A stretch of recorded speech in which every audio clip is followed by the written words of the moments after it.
सहस्रशीर्षा पुरुषः सहस्राक्षः सहस्रपाल् स भूमिम् विश्वतो वृत्वा अत्यतिष्ठद्दशाङ्गुलम् पुरुष एवेदम् सर्वम् यद्भूतम् यच्च भव्यम् उतामृतत्वस्येषानो यदन्येनातिरोहति एतावानस्य महिमातोऽध्यायुश्च पूरुषः पादोऽस्य विश्वाभूता. ശ്രീ വേദവ്യാസ നിർദ്ദേശാനുസരണം പാണ്ഡവർ മഹാപ്രസ്ഥാന യാത്ര ചെയ്ത പുരാണപ്രസിദ്ധമായ മാർഗമാണ് സത്യപഥ മാർഗം.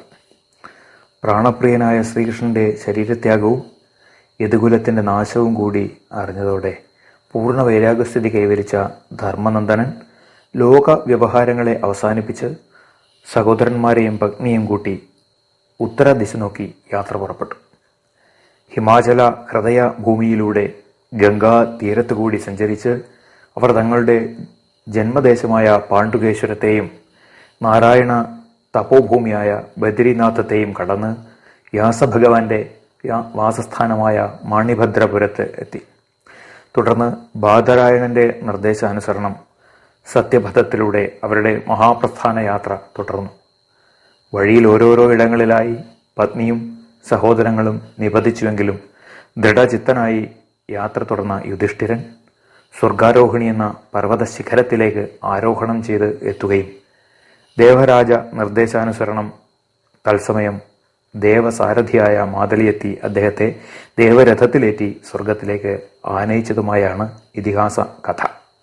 ഓരോ യാത്രകളും ഓരോ അനുഭവങ്ങളാണ്. തീർത്ഥയാത്രകളാകുമ്പോൾ അനുഭൂതിദായകങ്ങളും. ആർഷഭാരത സംസ്കൃതിയെയും ആധ്യാത്മികതയും അടുത്തറിയുവാൻ ശ്രമിക്കുമ്പോഴാണ് ഭാരതഖണ്ഡത്തിലുള്ള അസംഖ്യം തീർത്ഥസ്ഥാനങ്ങളെയും അവകളിലേക്കുള്ള തീർത്ഥാടനങ്ങളുടെ പ്രാധാന്യത്തെക്കുറിച്ചും അറിയാൻ കഴിഞ്ഞത്. പിന്നീട് സമയവും സാഹചര്യവും ഒത്തുകിട്ടുമ്പോഴൊക്കെ ഞാൻ തീർത്ഥയാത്രകൾ ചെയ്യാൻ തുടങ്ങി. ആത്മീയ ഉണർവ് നൽകുന്നതിൽ സവിശേഷങ്ങളായ ഹിമാലയൻ തീർത്ഥയാത്രകളെക്കുറിച്ച് ഹിമവത് വിഭൂതി ശ്രീ സ്വാമി തപോവനം പോലെയുള്ളവരുടെ ഗ്രന്ഥങ്ങളിലൂടെ വായിച്ച് അറിഞ്ഞപ്പോൾ ദേവഭൂമിയിലെ തീർത്ഥസ്ഥാനങ്ങളിലേക്ക് യാനം ചെയ്യുവാൻ ആഗ്രഹം ജനിച്ചു. കൈലാസനാഥന്റെ അനുഗ്രഹത്താൽ 2017 ജൂണിൽ കൈലാസയാത്ര നടത്തുവാനും മാനസ സരസിൽ സ്നാനം ചെയ്ത് കൈലാസപർവ്വതത്തിൻ്റെ പരിക്രമം നടത്തുവാനും സാധ്യമായി. അതായിരുന്നു എൻ്റെ ആദ്യത്തെ ട്രക്കിംഗ് യാത്ര. അതോടുകൂടി ട്രക്കിംഗ് യാത്രകളിൽ ഒരു അഭിരുചി വർദ്ധിച്ചു. പിന്നീട് പല ട്രക്കിംഗ് യാത്രകളും നടത്തുവാനും സാധിച്ചു. ഹിമാലയം ഭാരതഖണ്ഡത്തിന്റെ ഉത്തരഭാഗത്തായി പടിഞ്ഞാറ് സിന്ധു നദീതടം മുതൽ കിഴക്ക് ബ്രഹ്മപുത്ര നദീതടം വരെ ഏതാണ്ട് 2400 കിലോമീറ്ററുകൾ നീളത്തിൽ വ്യാപിച്ചു കിടക്കുന്ന ബൃഹത്തായ ഒരു പർവ്വതനിരയാണ്. അഫ്ഗാനിസ്ഥാൻ, പാകിസ്ഥാൻ, ഇന്ത്യ, ചൈന, നേപ്പാൾ, ഭൂട്ടാൻ എന്നിങ്ങനെ 6 രാജ്യങ്ങളായി വ്യാപിച്ചു കിടക്കുന്ന ഹിമാദ്രിയിൽ ലോകത്തിലെ ഏറ്റവും ഉയരം കൂടിയ എവറസ്റ്റ് ഉൾപ്പെടെയുള്ള 100 കണക്കിന് കൊടുമുടികളുണ്ട്. ലോകത്തിലെ ഏറ്റവും വലിയ ഹിമാനികൾ സ്ഥിതി ചെയ്യുന്നതും സിന്ധു, ഗംഗ, ബ്രഹ്മപുത്ര തുടങ്ങിയ നിരവധിയായ മഹാനദികളുടെ ഉത്ഭവസ്ഥാനവുമാണ് ലോകത്തിലെ തന്നെ ഏറ്റവും ബൃഹത്തായ ഈ ഗിരിനിര. സനാതനധർമ്മത്തിന്റെ നിത്യമായ ഊർജ്ജ സ്രോതസ്സും ആർഷ സംസ്കൃതിയുടെ ഈറ്റില്യവുമാണ് ഈ ഹൈമവത ഭൂമി. സ്ഥാവരാണാം ഹിമാലയം എന്ന് സ്വവിഭൂതിയായി യോഗേശ്വരനായ ശ്രീകൃഷ്ണൻ തന്നെ ഉദ്ഘോഷിച്ചിട്ടുണ്ട് ഈ തുഷാര സംഹിതയെ. കാളിദാസാദി മഹാകവികളുടെ വിസ്തൃത വർണ്ണനയ്ക്ക് മാത്രമായിട്ടുള്ള പ്രാലയജലത്തിന്റെ സൗന്ദര്യം കേവലം ഭൗതികമായ ഒന്നല്ല, ഭവ്യമാണ്, ദൈവികമാണ്. അവിടെ ലഭിക്കുന്ന അനുഭവങ്ങളും ആനന്ദവും കേവലം ലൗകികങ്ങളല്ല, ദിവ്യമാണ്, ഈശ്വരീയമാണ്. ശ്രീ പരമേശ്വരാദി ദേവകളുടെയും യക്ഷ, കിന്നര, കിംപുരുഷ, നാഗഗണങ്ങളുടെയും ആവാസഭൂമിയും ലോകമാതാവായ ശ്രീപാർവതീദേവിയുടെ ജനകനായും ഹിമാദ്രിയെ പുരാണങ്ങൾ വാഴ്ത്തുന്നു. വ്യാസ, വസിഷ്ഠ, വിശ്വാമിത്രാദി വൈദിക ഋഷികൾ മുതൽ സ്വാമി തപോവനം, വിവേകാനന്ദ സ്വാമികൾ തുടങ്ങിയ സമീപകാലത്തെ യതിവര്യർ വരെയും വിഹരിച്ച തപോഭൂമിയാണ് ഇത്. ഇന്നും അനവധിയായ ഋഷികളും സാധുസന്ധുക്കളും തുകനഗിരി തടങ്ങളിൽ തപം ചെയ്യുന്നു. ഇവരാണ് സനാതനധർമ്മത്തിന്റെ ഊർജ്ജ സ്രോതസ്സുകൾ. ഹിമാലയമാണ് ഇന്ത്യൻ ആധ്യാത്മികതയുടെ ഊർജ്ജ സംഭരണി. സനാതനധർമ്മികളായ ഭാരതീയരെല്ലാവരും തന്നെ ജീവിതത്തിൽ ഒരിക്കലെങ്കിലും ഹിമാലയത്തിലേക്കൊരു യാത്ര നടത്തേണ്ടതാണ്.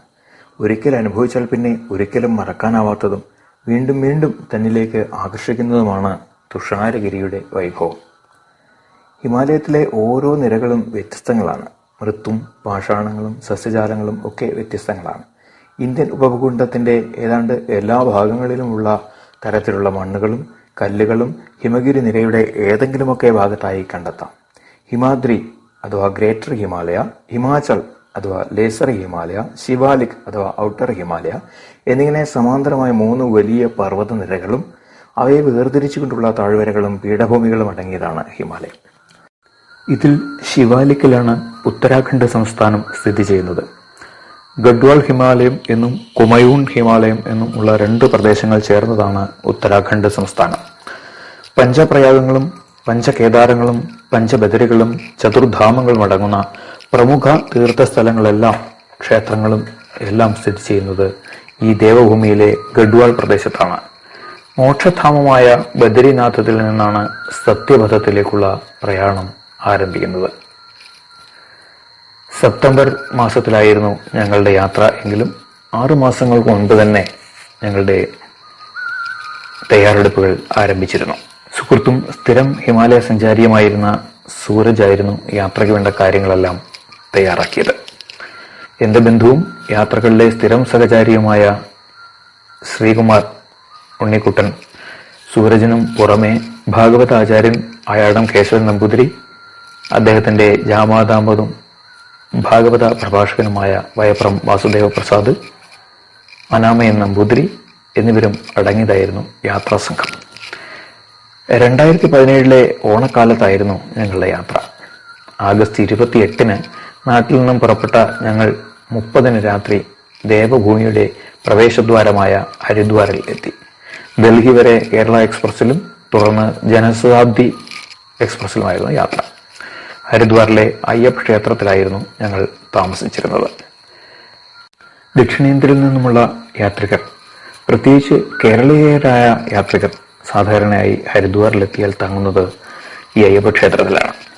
അയ്യപ്പ സേവാ സംഘത്തിന്റെ കീഴിൽ നടത്തപ്പെടുന്ന ക്ഷേത്രത്തിനോടനുബന്ധിച്ച് ചെറിയൊരു ലോഡ്ജും ഉണ്ട്. 3 നേരവും ദക്ഷിണേന്ത്യൻ രീതിയിലുള്ള ഭക്ഷണം ഇവിടെ ലഭിക്കും എന്നുള്ളതാണ് ഒരു പ്രധാന കാര്യം. ഇവിടുത്തെ മാനേജറായ വിഷ്ണു നമ്പൂതിരിയെ നേരത്തെ തന്നെ ബന്ധപ്പെട്ട് താമസത്തിലുള്ള ഏർപ്പാടുകൾ ഞങ്ങൾ ചെയ്തിരുന്നു. അടുത്ത ദിവസം രാവിലെ തന്നെ ഗംഗാ സ്നാനം ചെയ്ത ഞങ്ങൾ അന്ന് ഹരിദ്വാർ ദർശനം ചെയ്തു. കൂടാതെ യാത്രയ്ക്ക് ആവശ്യമായിട്ടുള്ള സാധനങ്ങൾ വാങ്ങുന്നതിനുള്ള ഷോപ്പിങ്ങും അന്നേ ദിവസം നടത്തി. അന്ന് ഗണേശ ചതുർത്ഥി കഴിഞ്ഞ് ഗണേശ വിഗ്രഹങ്ങൾ നിമജ്ജനം ചെയ്യുന്ന ദിവസമായിരുന്നു. അതിനാൽ ഹരിദ്വാറിലെ തെരുവുകളിൽ ആഘോഷപൂർവ്വം ഗണേശ വിഗ്രഹങ്ങൾ എഴുന്നേൽക്കുന്ന കാഴ്ചകൾ ധാരാളമായി കാണപ്പെട്ടു. സന്ധ്യയോടുകൂടി ഞങ്ങൾ പ്രസിദ്ധമായ ആരതിഘാട്ടായ ഹർക്കിപ്പൊടിയിൽ പോയി ആരതി ദർശനവും ചെയ്തു. ഓം ശാന്തി ശാന്തി ശാന്തി.